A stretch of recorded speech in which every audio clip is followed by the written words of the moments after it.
moi, je suis atterré par le manque de réaction.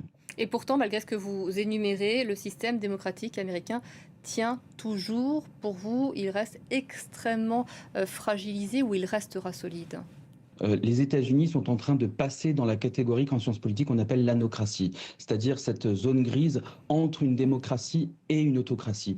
C'est un système hybride dans lequel les institutions continuent de maintenir un semblant de fonctionnement démocratique, mais qui sont complètement affaiblies, incohérentes, dysfonctionnelles.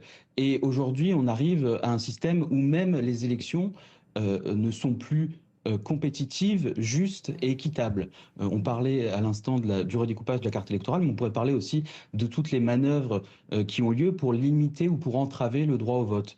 On pourrait parler du fait qu'aujourd'hui, une représentante dans l'État d'Arizona qui a été élue le 23 septembre dans le 7e district n'a toujours pas été intronisée pour l'empêcher de prendre ses fonctions. Donc aujourd'hui, moi je pense que c'est très difficile de parler encore des États-Unis comme d'une démocratie. Une pensée que j'ai depuis quelques semaines, tout le monde connaît cette citation de Martin Luther King: l'arc de l'univers moral est long mais il tend vers la justice. Moi ce qui m'inquiète beaucoup, c'est de voir des Américains qui ont l'air de penser que l'arc de l'univers politique tend naturellement vers la démocratie.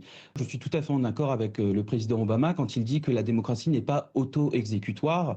La démocratie n'existe que si vous avez des citoyens qui sont capables de se lever et de la défendre quand ces institutions sont menacées.